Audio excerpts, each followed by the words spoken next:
Baiklah, terima kasih Bapak, Ibu, dan teman-teman sekalian. Selamat sore, Sotihotu, Namo Buddhaya. Bapak, Ibu sekalian, dan teman-teman, mari kita panjatkan puji dan syukur kepada alam semesta, para suci sekalian, bahwa kita semuanya masih punya kesehatan dan kesempatan untuk bersama-sama menambah kebajikan pada sore hari ini. Kita berdharma di sana, dharma sawana, melakukan puja bakti, meyakini apa yang kita yakini sebagai suatu kebenaran. Kita yakin bahwa apa yang kita lakukan pada sore hari ini akan banyak bawa kebaikan buat keseharian kita. Kita mau bersyukur untuk kesempatan yang baik ini. Hadirin sekalian, Bapak, Ibu, dan teman-teman, pada hari ini masih bulan 7, penanggalan bulan, ya, penanggalan Imlek, bulan 7, Citgue atau Cie, ya. Nah, bulan 7 ini tentu saja dari tanggal 1 sampai tanggal 30. Sekarang tanggal 18. Sekarang tanggal 18. Jadi Citgue, Capwe, ya. Tanggal 7 tanggal 18 bulan 7. Nah, Bapak, Ibu, dan teman-teman sekalian, kita sering dengar bahwa bulan 7 ini seringkali acap kali disebut juga sebagai bulan setan, katanya begitu, ya, atau bulan hantu. Ada yang sebut ada ghost festival, hungry ghost, setan kelaparan gitu. Hadirin sekalian, nama-nama itu udah terlanjur beredar di masyarakat.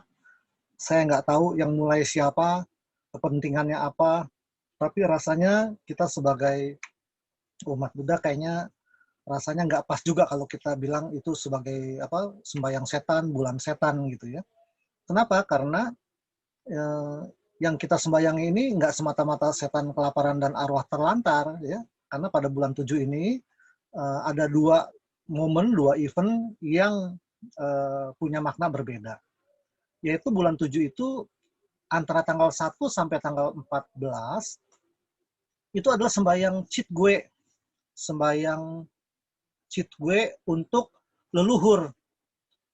Leluhur itu siapa? Leluhur adalah almarhum ayah, ibu, papa, mama, papi, mami yang sudah meninggal, atau kakek nenek, akong, ama, kungkung, popo yang sudah meninggal. Kita bisa ada sekarang ini, keberadaan kita ini kan pasti karena ayah, ibu, papa, mama kita. Terus naik ke atas, papa, mama, kalau tidak ada akong, ama, kungkung, popo, ya nggak ada papa, mama. Di atas kungkung, popo, kungtai, potai, ya, kongco, maco, juga terus naik lagi, leluhur kita semuanya. Dan kalau tidak ada leluhur, tidak ada kakek nenek, tidak ada papa mama, dan tidak ada kita. Urutannya memang begitu. Nah, jadi bulan 7 tersebut, tanggal 1 sampai tanggal 14, itu adalah sembahyang leluhur untuk keluarga sendiri. Leluhur kita yang sudah meninggal ini, menurut kepercayaan agama kita, mereka terlahir di alam berikutnya. Kita nggak tahu alam berikutnya di alam mana. Kan kita juga manusia biasa yang tidak punya kemampuan untuk melihat, kemampuan yang bisa melihat leluhur kita ini sekarang terlahir di alam mana. Kita belum punya kemampuan itu.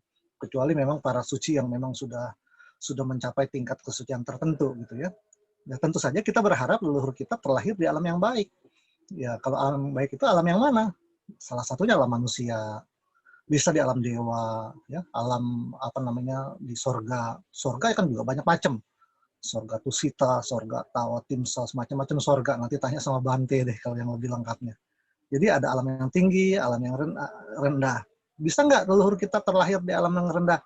Bisa, bisa saja.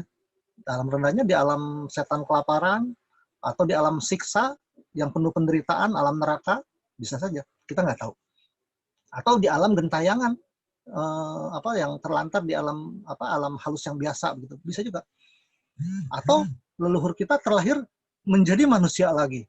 Apakah menjadi manusia di Osaka, di Jepang sana, atau menjadi manusia di Kanada, di Selandia Baru, atau menjadi manusia di Bali sana, di Denpasar, atau menjadi manusia di Tangerang, ya, di Sewan, kita nggak tahu, atau menjadi manusia di Jakarta, tinggalnya di Pik, atau tinggalnya di Teluk Gong, kita nggak tahu. Ya, bisa saja. Nah, tapi kalau leluhur kita terlahir di alam manusia, paling tidak ya leluhur kita dulunya cukup banyak lah punya tabungan kebaikan, kebajikan sehingga terlahir di alam manusia. Karena nggak gampang untuk terlahir di alam manusia. Karena di alam manusia itu butuh deposito kebaikan yang banyak. Karena di alam manusia kita dapat berbuat kebajikan. Nah, kalau deposito kebajikannya banyak lagi, ya bisa saja di alam dewa, alam sorga. Hadirin sekalian, nah, pada bulan 7 ini, tanggal 1 sampai tanggal 14, kita sembahyang buat leluhur kita yang mereka terlahir entah di alam mana. Nah, kita berharap mereka terlahir di alam yang baik. Andai kata mereka terlahir di alam yang jelek, alam yang rendah, terutama di alam neraka yang penuh dengan siksaan, yang tidak bisa mendapatkan makanan, persembahan begitu. Nah, ini ada kisah dari guru kita yang mulia Moggallana. Beliau ceritanya mau berbakti kepada ibunya gitu ya. Moggallana sudah mencapai kesucian sehingga dalam meditasinya yang Arya Moggallana beliau bisa mencari di mana mamahnya ini terlahir. Wah, dia lihat di alam ikan arwana nggak ada, ikan cupang nggak ada, alam binatang, hewan, badak, gajah, anjing nggak ada, di alam mana-mana nggak ada, alam mana nggak ada, sampai terakhir di alam yang baik pun nggak ada, sampai akhirnya ketemu ternyata ibunya Moggallana ini terlahir di alam neraka. Beliau mau menolong ibunya yang terlahir di alam neraka tapi nggak bisa gitu ya.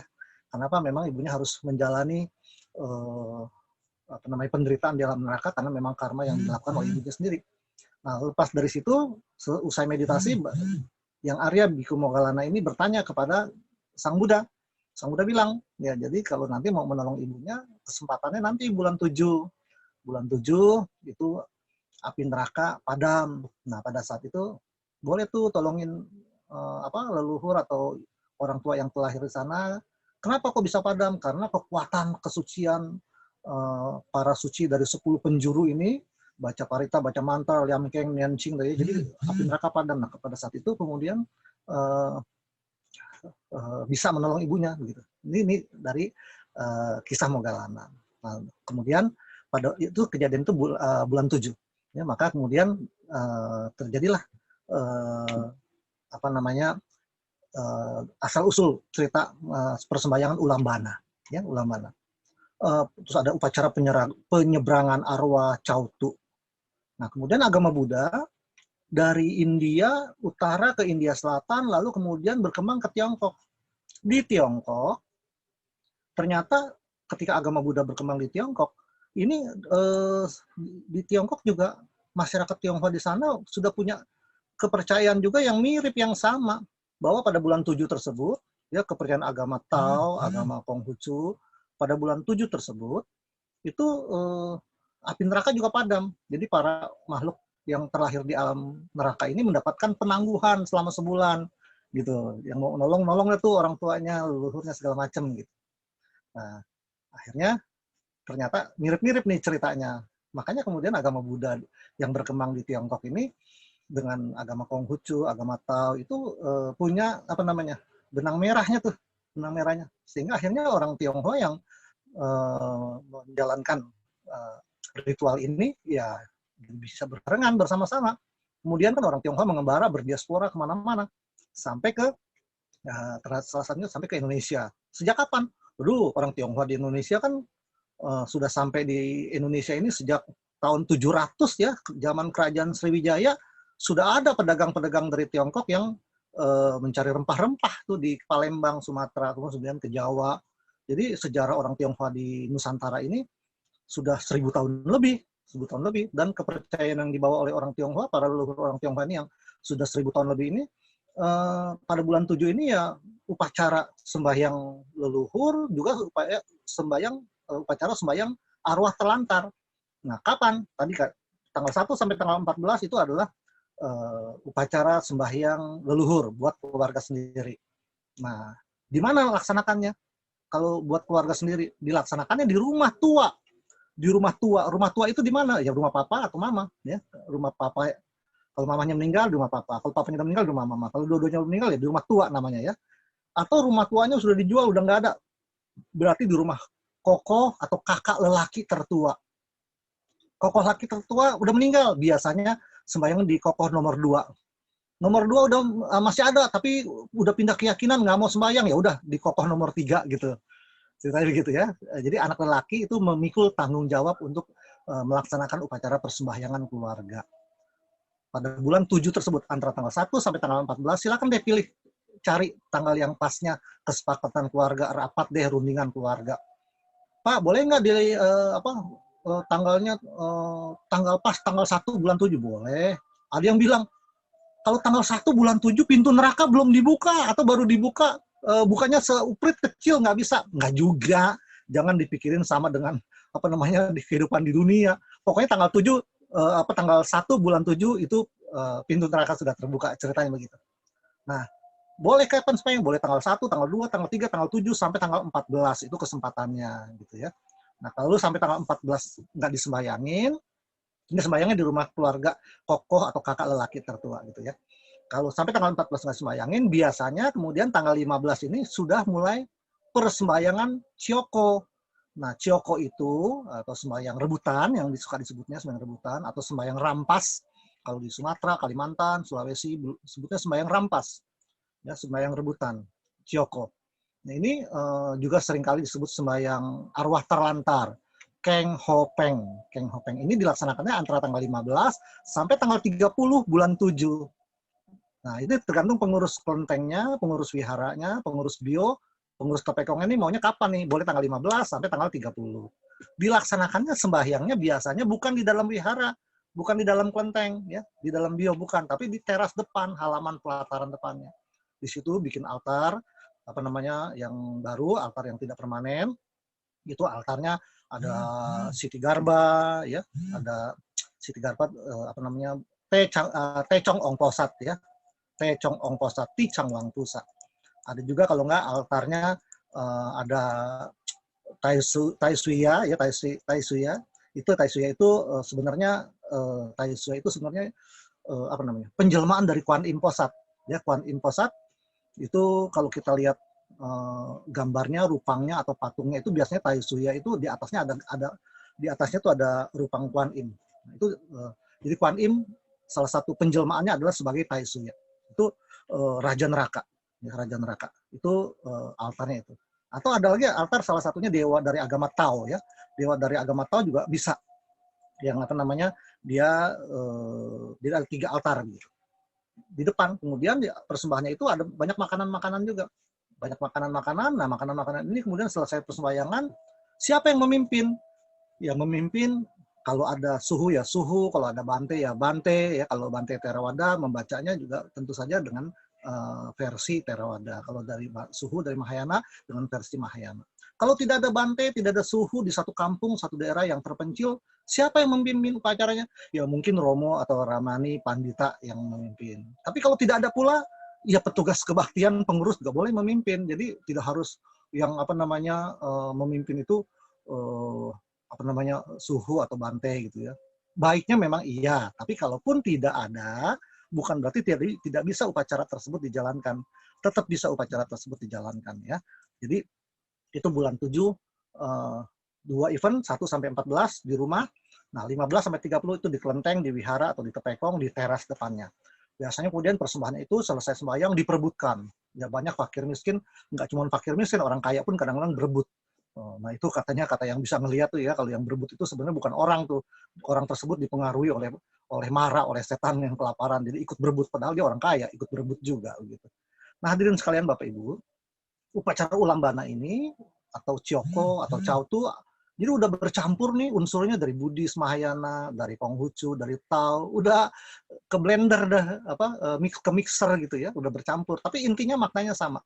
Untuk arwah terlantar yang bulan 7 tanggal 15 sampai tanggal 30. Ini namanya upacara ulambana. Tentu berbeda dengan patidana. Ada beberapa wihara mengadakan upacara patidana pada bulan 7, ya silahkan saja. Tapi esensinya berbeda. Kalau di Mahayana kan ulambana gitu ya. Kalau di Theravada patidana. Patidana itu lebih cenderung kepada apa namanya, upacara pelimpahan jasa kepada almarhumnya siapa saja, ya. Boleh saja almarhumnya apa, Olga Saputra, almarhumnya pahlawan Jenderal Sudirman, almarhumnya Basuki Pelawak, almarhumnya siapa saja. Kalau Ulambana nggak bisa, harus arwah terlantar, ya. Kalau Patidana siapa saja. Upacaranya di mana Patidana? Patidana upacaranya di dalam wihara, di dalam kelenteng gitu ya, atau di apa namanya, di pelimpahan jasanya ya. Nah, kalau Ulambana nggak di dalam, di luar gitu. Nah, Patidana jadi upacara pelimpahan jasa kepada almarhum siapa saja boleh, tempatnya di mana saja boleh, waktunya kapan? Kapan saja boleh, nggak mesti cheat gue. Kalau Patidana mau gue boleh, mau cia gue boleh, mau sa gue boleh, mau capji gue boleh, kapan aja boleh. Kalau karena apa? Karena Patidana itu adalah upacara pelimpahan jasa ya kepada almarhum, mau leluhur maupun bukan leluhur. Tapi kalau Ulambana itu pelimpahan jasa kepada arwah terlantar, terutama leluhur yang terlantar. Tapi kalau leluhur yang tidak terlantar, kapan upacaranya? Ya itu tadi, sheet gue tanggal 1 sampai tanggal tanggal 1 sampai tanggal 14 gitu ya.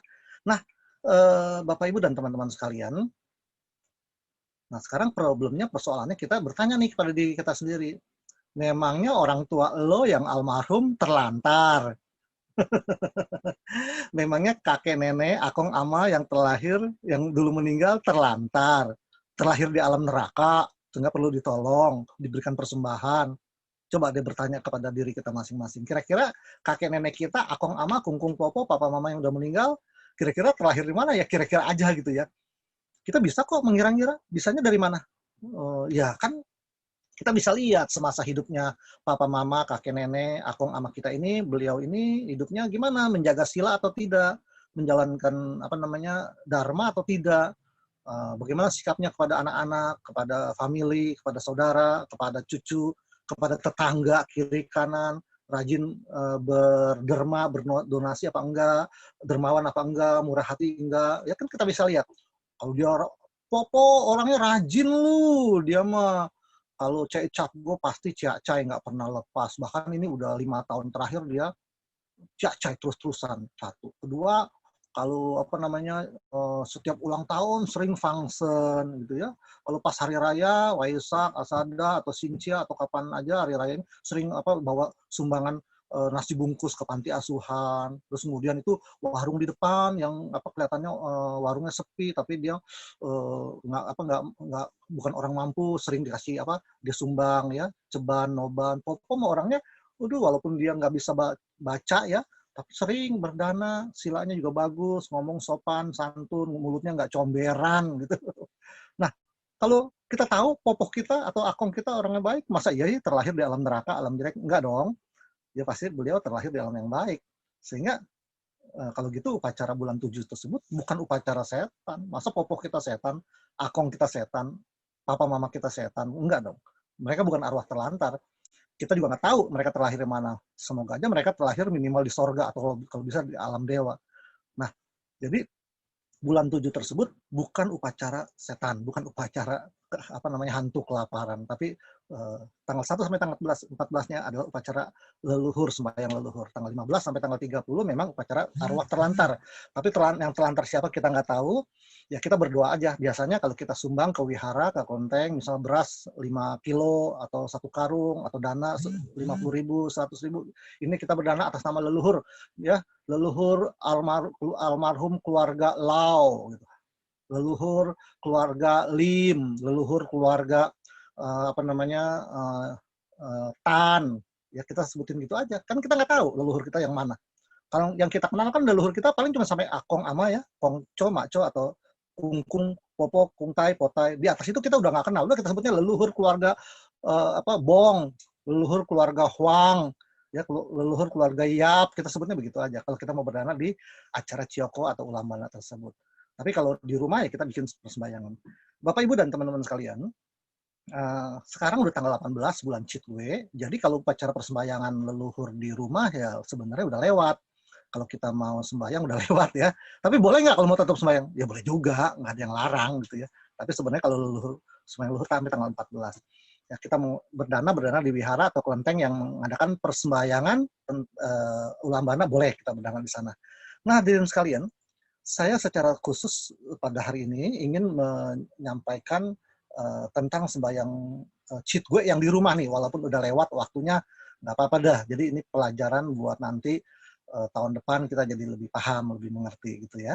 Nah, hadirin Bapak Ibu dan teman-teman sekalian, pengurus panitia nanti kalau waktunya udah lewat, tolong di stop ya, dikasih tanda ya. Jadi kalau sembahyang cheat gue di rumah itu kan tanggal 1 sampai tanggal 14. Nah, sekarang di mana lokasinya? Lokasinya adalah di rumah orang tua ya. Persembahyangan di rumah orang tua satu. Kalau orang tua udah meninggal, ya di rumah orang tua. Tapi kalau orang tuanya rumahnya udah dijual, di rumah kokoh lelaki tertua. Rumah kokoh lelaki tertua misalnya udah meninggal, ya laki nomor 2. Nomor 2 udah pindah agama, nggak mau sembahyang, ya udah laki nomor 3 begitu kira-kira. Kalau nggak ada semuanya, ya udah selesai, tutup buku. Kalau rumah kakak perempuan tertua, AI, gitu ya, rumah Cidehe gitu ya, biasanya tidak lakukan persembahyangan dari keluarga. Kenapa? Karena si Cici ini kan dia udah menikah, kawin sama suaminya, dan itu rumah suaminya.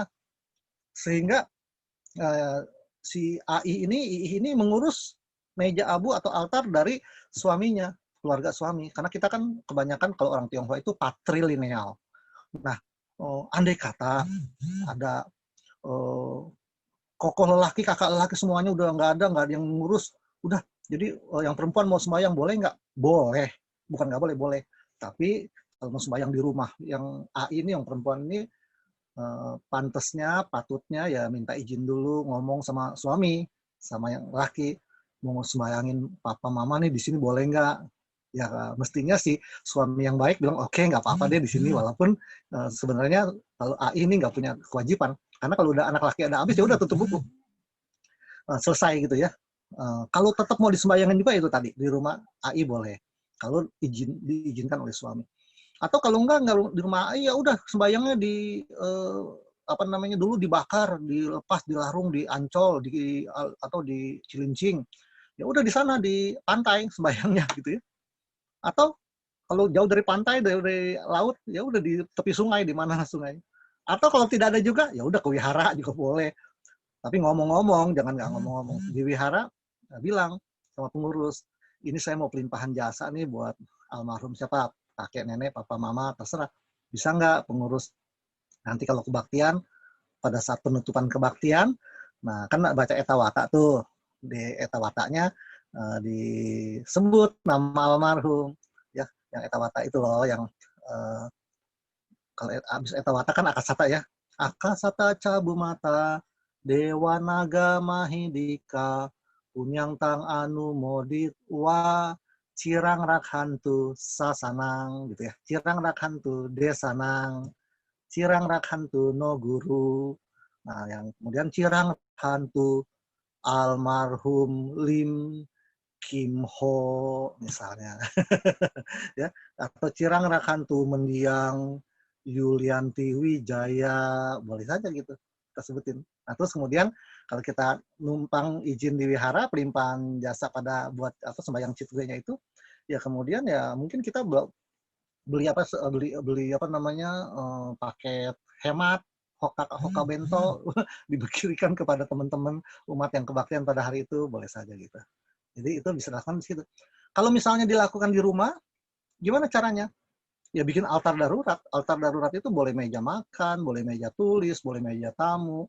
Taruh di ruang tamu atau ruang tengah atau di dapur juga boleh aja. Yang mana yang ada ruangan, kan namanya juga darurat. Nah, meja itu terus bagaimana caranya? Ya taruh foto almarhum yang kita mau sembayangin. Ada berapa almarhum? Kalau almarhumnya banyak ya taruh fotonya juga. Kalau nggak ada fotonya, ya udah nggak pakai foto, tapi simbolnya biasanya mangkok nasinya ya, dan gelas minumnya. Mangkok nasinya ada 3, berarti almarhum 3. Almarhumnya ada 5, mangkok nasinya 5. Ketika sembahyang kita sebutkan pelimpahan jasanya buat apa? Buat siapa almarhum tersebut.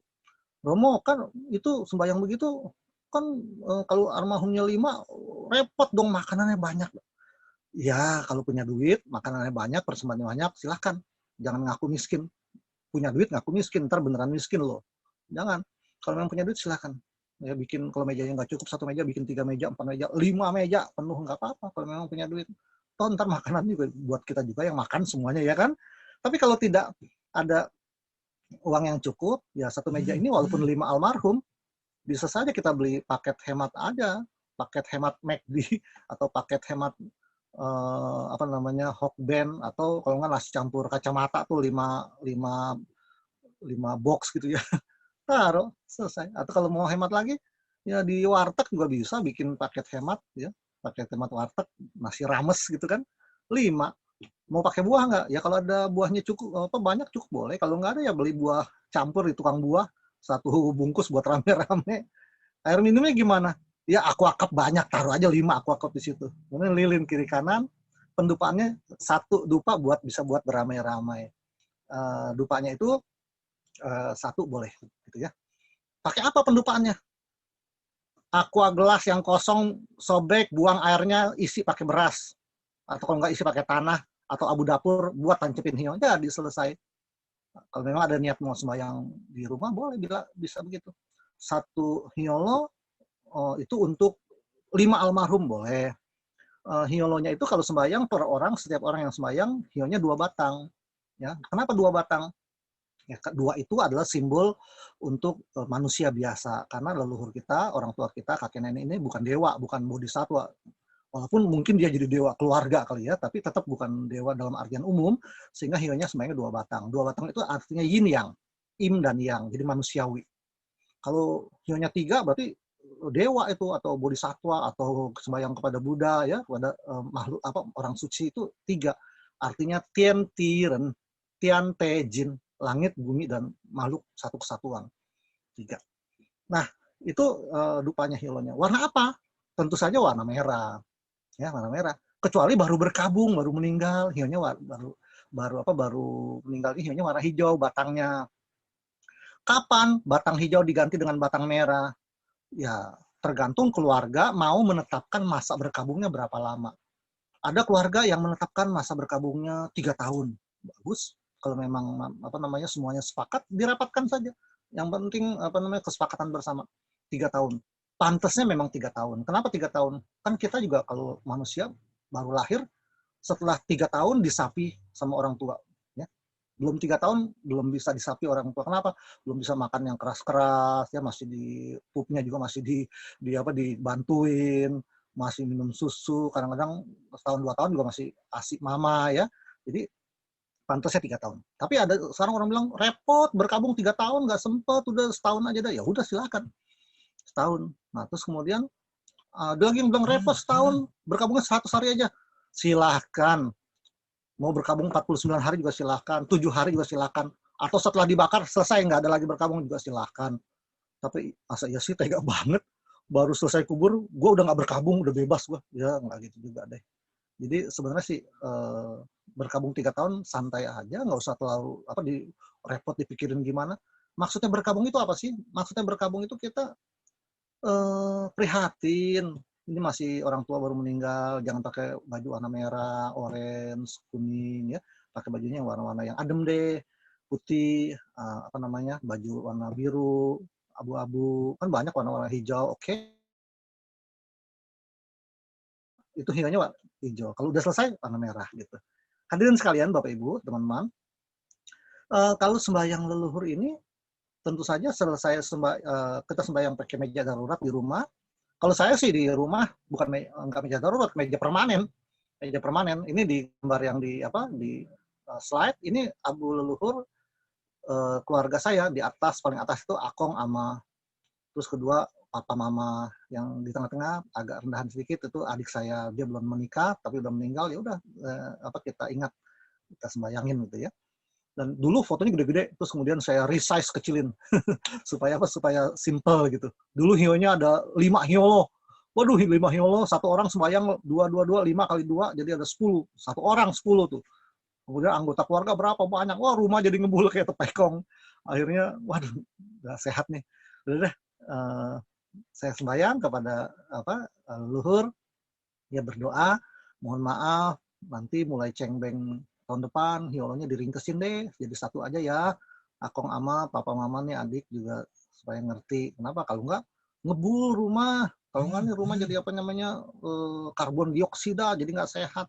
Ya udah, tahun depan ganti hiolonya yang baru, hiolo yang lama udah dibuang ke laut karena memang dulu di laut, dilarung di laut. Dan ada yang nanya, Romo disiopoin nggak? Nggak perlu siopoin lah, ini urusan orang hidup kok. Yang ngebul kita, yang rasain kita, nggak usah tanya, itu mah urusan apa simple kok. Masa yang begini harus siopoin? Lu siopoin kalau dia nggak mau gimana lu? Repot kan, ribet kan? Ini udah santai. Dan ini saya lakukan udah hampir 10 tahunan ya. Dan nggak apa-apa tuh, nggak ada yang komplain. Didatengin lu sama Akong, didatengin sama mama lu, dia protes, nyolonya dibuang. Enggak, simple aja. Take it easy dalam artian tujuan kita baik, ya niat kita baik. Nah kemudian dulu Akong ama kalau sembahyang lengkap, meja sembahyangnya ada samseng, papa mama itu sembahyang. Sekarang kalau sembahyang nih mau lengkap nggak bisa, kenapa? Orang rumah saya, keluarga saya semuanya kerja, ke kantor, dagang, jadi masak nggak sempat, udah akhirnya masaknya juga beli masakan jadi semua, beli ayam panggang yang udah jadi, di mbok berek ya, mbok berek ya, terus bandengnya bandeng presto, pandanaran, terus babinya babi panggang yang udah jadi di kacamata, udah selesai sembahyang dia langsung makan, haucut semua deh, puyong. Yang dimasak di rumah cuma sayur asam aja sama tempe goreng sama nasi. Jadi simple, take it easy. Kalau mau dibikin simple lagi bisa nggak? Bisa. Udah beli nasi rames aja di warung selesai. Ya.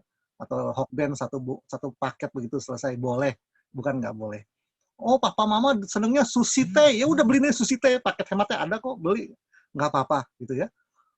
Romo, papa saya makannya nggak bisa pakai sumpit loh. Ya udah pakai sendok nggak apa-apa. Pakai sumpit mah ini kita mah senang aja sumpit ditancapin tuh. Pandangannya bagus. Kalau mau diganti pakai sendok juga nggak apa-apa. Mau siongkon ya, boyaukin, silahkan. Jadi Bapak Ibu sekalian, kalau saya sembayangnya di rumah ya memang altarnya permanen. Sejak orang tua meninggal langsung pakai altar. Nah di sebelah itu altar keluarga itu altar apa namanya Trinabi, Buddha, Konghucu, Lao Tse, Tai Siang Lao Chin, ada Quan Kong, Kuan Yin, ada Chang Tianse, ya itu bodhisattva, dewa, Buddha itu lebih tinggi posisi altarnya, nggak boleh lebih rendah, ya dong. Dan ini dua altar ini menghadap pintu depan. Kemudian di depan ya ada, kalau di depan pintu depan ada Hiolo Tikong ya. Tikong itu Tiankung, itu alam semesta. Ya kalau mau digampangin disimpelin Tuhan gitu ya. Tapi kita lebih cocok sebutnya Tiankung atau Tikong atau Tian aja boleh. Alam semesta. Karena pengertian Tuhan kita kan berbeda dengan tetangga ya. Jadi kita tetap sembahyang di depan. Kalau yang sembahyang darurat tadi buka meja di rumah, sembahyang tikongnya boleh, ya boleh, tetap harus ada. Hionya taruh di mana? Ya di depan di pot kembang, kalau nggak ada hio tikong di depan pot kembang, atau kalau nggak ada pot kembang ya di tanah aja udah langsung tancepin. Jadi nggak usah pusingin gitu ya. Simple, boleh begitu. Jadi kita beragama ini melakukan persembahyangan ini, ritual ini kontekstual. Kontekstual maksudnya kekinian gitu ya. Jangan terpaku kepada harus begini, harus begitu. Ada yang bilang, kalau sembahyang Tiankung di depan ada persembahannya air teh 3 gelas, pisang emas. Kalau nggak ada pisang emas, nggak jadi lu, nggak boleh lu, batal sembahyang, nggak diterima. Ya nggak begitu deh. Kitab apa yang bilang begitu dilarang? Nggak ada dilarang. Ya. Terus kemudian tuh makanan bekas almarhum leluhur jangan dimakan karena udah makanan bekas setan emang kita engkong gua setan sembarangan aja lu. Bukan lah, masa engkong emak, papa, mama setan. Ya makanan ini kalau udah selesai semuanya kita yang makan. Cia pengan, makan berkah ya. Makan berkah kerukunan keluarga silahkan. Mau dibawa pulang sama family, saudara juga silahkan. Gitu. Kalau mau dimakan bersama juga silahkan. Saya kalau sembahyang kayak gini, selalu, jadi kangen masakan keluarga. Karena ada macam-macam masakan, jadi rame, jadi keluarga juga kumpul, kita ngobrol, selesai sembahyang jam 11-12 itu bisa ngobrol sampai sore baru pada bubar. Jadi saudara juga kalau nggak ada sembahyang nggak kumpul, padahal rumahnya di Jakarta semuanya. Nah hadirin Bapak Ibu dan teman-teman sekalian, jadi cheat gue itu adalah sembahyang leluhur ya, keluarga sendiri, almarhum orang tua sendiri, tanggal 1 sampai tanggal 14. Nah tanggal 15 sampai tanggal 30 itu sembahyang Cioko, sembahyang rebutan, arwah terlantar. Siapa yang terlantar kita nggak tahu, mudah-mudahan nggak ada keluarga kita. Tapi kalau andai kata ada keluarga kita, ya udah kita sumbang juga deh di wihara, di kelenteng. Ini beras 5 liter, 5 kilo, atau 1 karung, terserah sesuai kemampuan. Untuk almarhum keluarga Liap, almarhum keluarga Lim, terserah. Kita sebutin aja. Atau kita dana nih 1 karung, buat semua makhluk, semoga berbahagia. Udah, kan ditanya, ini siapa? Biasanya di dalam persembahan itu ditulis tuh namanya dari siapa, untuk siapa, begitu ya. Nah, hadirin sekalian, Bapak Ibu. Mohon maaf, Romo, 10 menit lagi ya, Romo. Itu sembahyang Chitgue ya dan Chioko. Jadi persembahan tersebut minimal seminimal-minimalnya ya, persembahan tersebut seminimal-minimalnya air putih, nasi putih ya, air putih, nasi putih, sawi atau seledri yang direbus sama akar-akarnya. Gitu. Samseng kalau ada. Kalau papa mama ciacai gimana? Ya udah jangan pakai samseng gitu. Maksudnya apa sih samseng? 3 daging ini ada ayam, babi, dan ikan. Ayam itu sebelumnya burung, jadi dibikin ayam karena burung susah nangkepnya gitu. Daging babi ya, terus ikan bandeng. Ini lambang 3 alam kehidupan, alam atas, alam bawah, alam tengah. Jadi supaya mengingatkan kita kalau kita ini manusia ini, kalau kita meninggal kita bisa terlahir di alam atas, alam tengah, alam bawah. Alam atas itu alam yang bahagia lah kira-kira gitu ya. Alam tengah itu ya standar kita manusia, alam bawah itu alam yang alam rendah, simbolnya ikan gitu. Kalau ini kan kalau kita sembahyang pakai samseng kan jadi melakukan pembunuhan, panatipata, melanggar sila agama Buddha. Aduh bro and sis, nggak usah parno gitu deh. Beli aja di Carrefour, di rumah makan udah banyak. Kalau kita nggak beli juga itu binatang bandeng emang udah mati. Kita nggak beli juga itu kacamata juga daging babi emang udah ada. Siapa yang ngebunuh? Nggak ada yang ngebunuh. Emang kalau kita nggak beli hidup lagi dia? Kan enggak. Jadi silakan. Tapi kalau emang papa mama dasarnya ciacai, kita persembahkan samseng ya itu namanya nggak etis juga. Terus kalau yang mau silakan. Tapi kalau nggak mau ya udah nggak usah diperdebatkan. Ya. Tapi kalau air putih, nasi putih, sawi kan itu nggak mahal ya. Ini persembahan-persembahan kalau air putih, nasi putih, sawi, buah-buah, dan makanan minum itu kalau mau dibikin hemat, nggak sampai cepek ceng tuh bisa kok ya, nggak sampai cepek ceng. Kalau mau dibikin nasi rames pun, nasi rames kalau kita beli di warteg ya, sepiring ada yang ceban loh, bisa. 1 piring ceban, 10.000. Romo, mana mungkin nasi rames ceban? Jangan bilang nggak mungkin deh. Datang sini ke Kebayoran Lama, ke tempat saya. Nanti saya ajak makan nasi rames ceban. Atau kalau pagi-pagi nasi uduk tuh, ceban sepiring. Di Kebayoran Lama masih banyak di sini. Jadi kalau mau dibikin murah ya murah, mau dibikin mahal ya mahal. Sebenarnya yang bikin murah atau mahal itu apa? Gengsinya. Ya, gengsinya. Air putih simbol dari air selalu mengalir dari atas ke bawah. Jangan sombong. Itu kita diingatkan simbolnya. Nasi putih itu kerukunan keluarga. Papa, mama, ayah, ibu, anak, cucu, menantu semua berkumpul dalam satu wadah, satu keluarga ini rukun, saling menempel. Makanya bisa ditancapin sama sumpit tuh, cep, wah, kokoh. Karena dia saling menempel. Oh, berasnya beras perak yang nggak bisa nempel, campur sama ketan. Jadi supaya nempel gitu ya. Itu simbol kerukunan keluarga. Sawi, seledri direbus sama akar-akarnya. Itu simbol dari apa namanya asal usul kita dulu sebagai keluarga. Asal usul dari siapa? Ya dari papa mama. Papa mama dari mana? Dari kakek nenek dari mana? Kongco, makco ya. Itu jadi ingat kepada kita. Kita jangan sampai apa namanya melupakan akar kita gitu. Buah-buah, kue-kue, manisan, nggak perlu buah yang import. Buah yang lokal pun cukup. Atau buah di rumah metik nggak boleh. Kemarin minggu lalu saya iseng-iseng nanam di rumah tuh buah melon berbuah tuh, sempat juga panen, cuma 1 biji doang sih, manis. Boleh buah-buahan kalau yang hasil tanaman sendiri, apalagi rumahnya di kampung ya, atau rumahnya ada luas pekarangan, silakan buah apa aja boleh. Nggak mesti buah yang import yang mahal-mahal ya. Yang penting dipersembahkan dengan tulus ikhlas. Nah, esensi persembahan makanan tersebut adalah apa sih?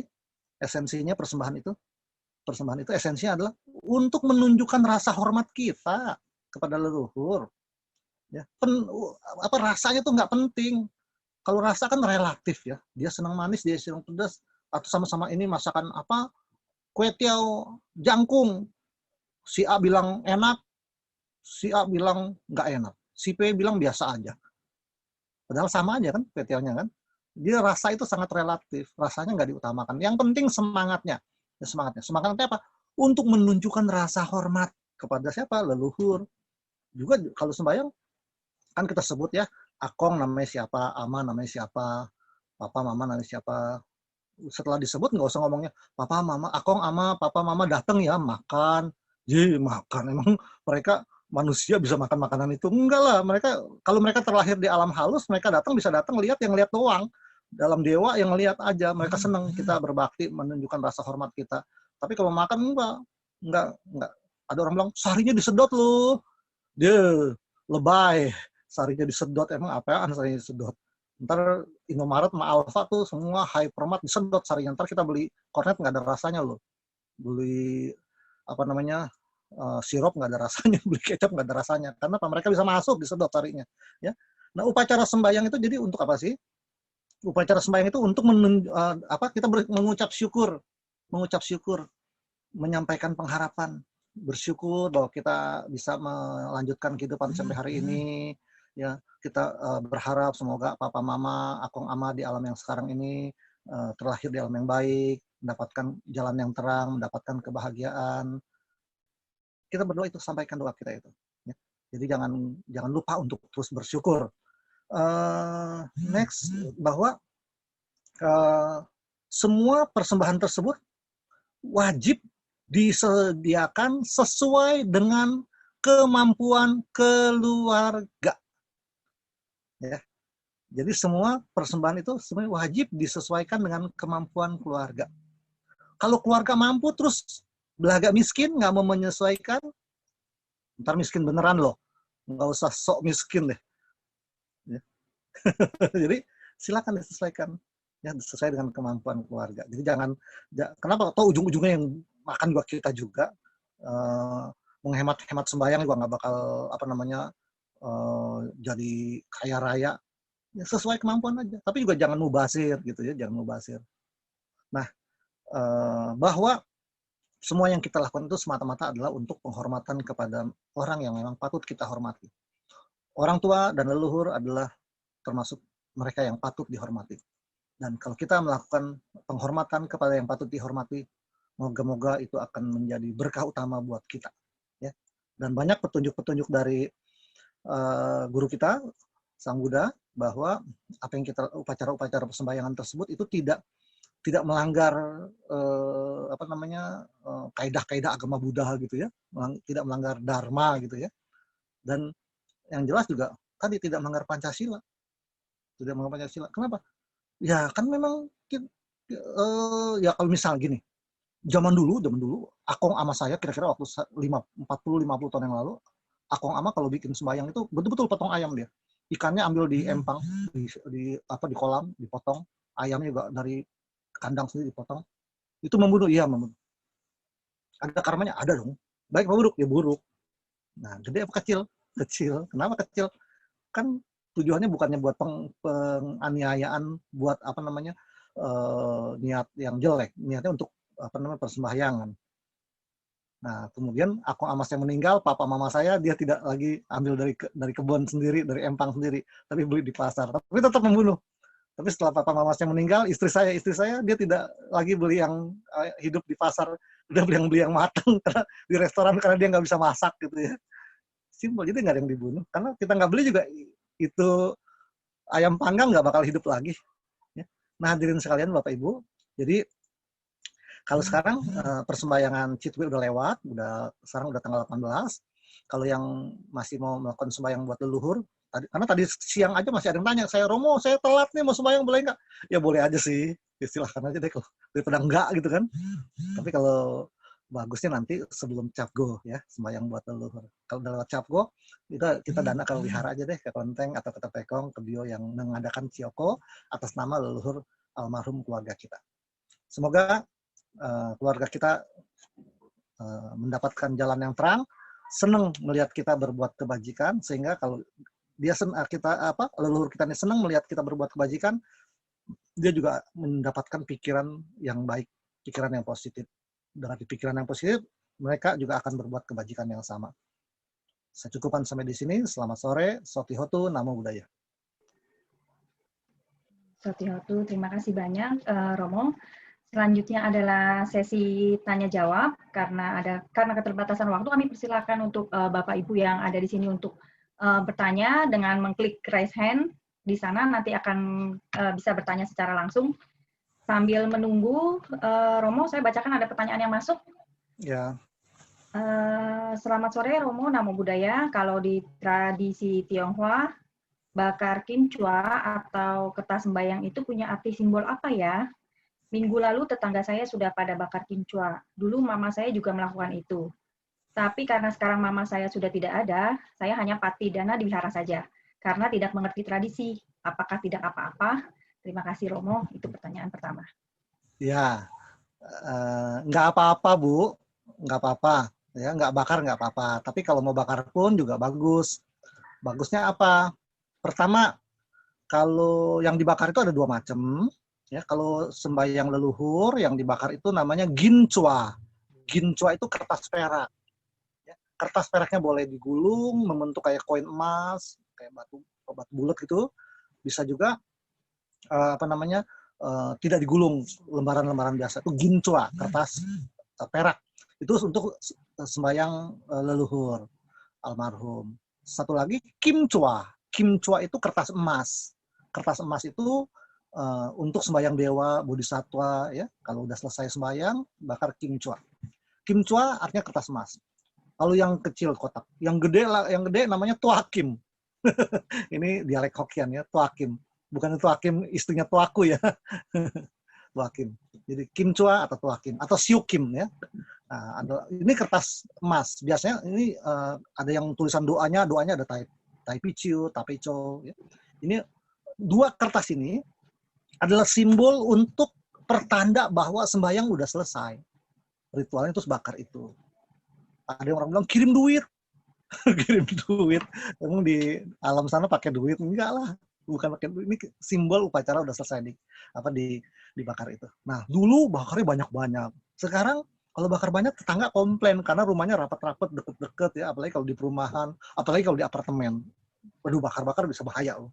Ya, jadi bakarnya sedikit, simbol aja. Ya kalau mau bakar silahkan. Saya di rumah juga kalau saya sembahyang, ya bakar lah. Berapa banyak? Ya nggak sampai segepok lah, cuman paling 5 cm lah, udah bungkus, simbol aja.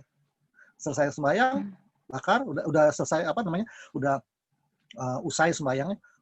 Usai sembahyang bagaimana caranya? Ya biasanya kan kalau di alam sembahyang leluhur itu pakai siopoe ya, pakai koin logam.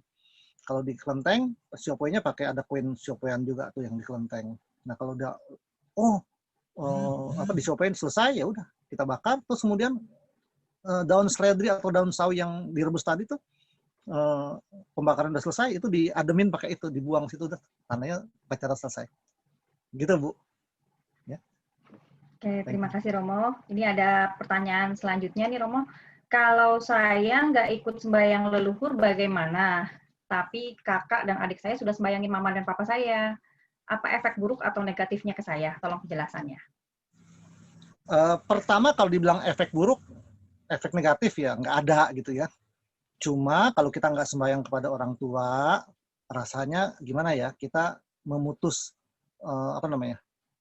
tali silaturahmi dengan saudara, dengan koko, dengan cici, bahkan juga dengan mama papa almarhum, walaupun sudah almarhum, tapi kan sebenarnya rasa itu masih ada.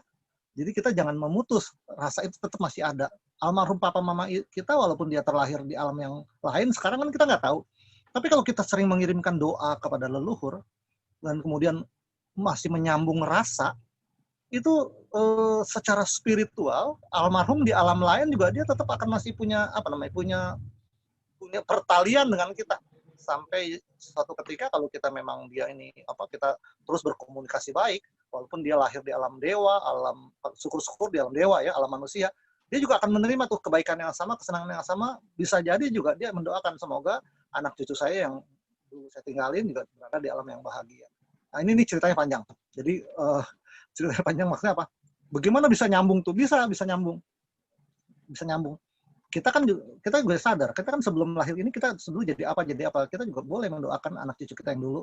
Dan kalau kita mendapatkan kesenangan yang sama, kita juga mendoakan semoga anak cucu kita yang dulu kita lahir, ya, sebelum kita yang sekarang ini, juga mendapatkan kebaikan, kebahagiaan. Tapi kalau ditanya efek jeleknya ada nggak?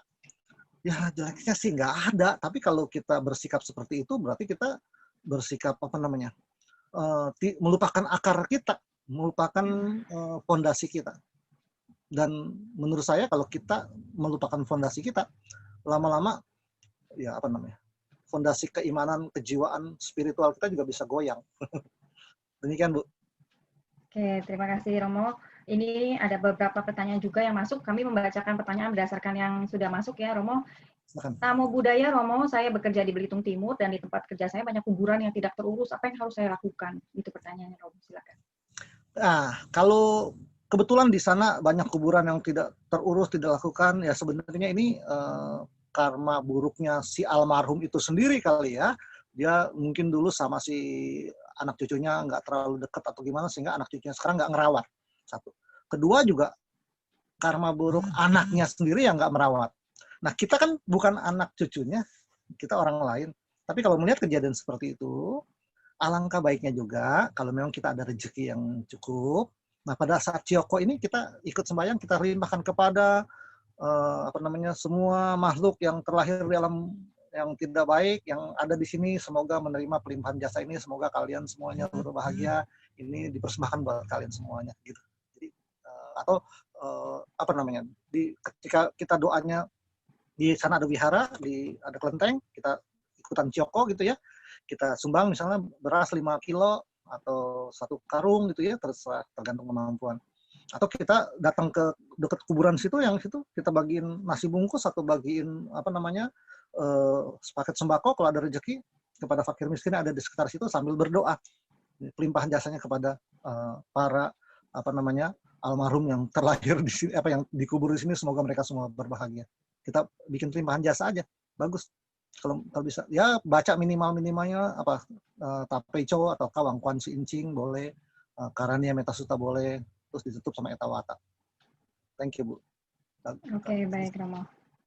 Ini ada pertanyaan selanjutnya ya, Romo, saya bacakan. Malam Romo, mau tanya, mama saya kalau cengbeng, cikgue, dan sehari sebelum Imlek suka sembahyang orang tuanya, kakek nenek saya di rumah. Sedangkan sembahyang akong dari papa biasa sembahyang di rumah paman dan rumah abu, apakah boleh? Karena di rumah tidak ada altar leluhur, hanya ada altar Buddha. Karena keluarga mama saya hanya tinggal 2 anak laki-laki, yang satu beragama Kristen, yang satu lagi tinggal di wihara.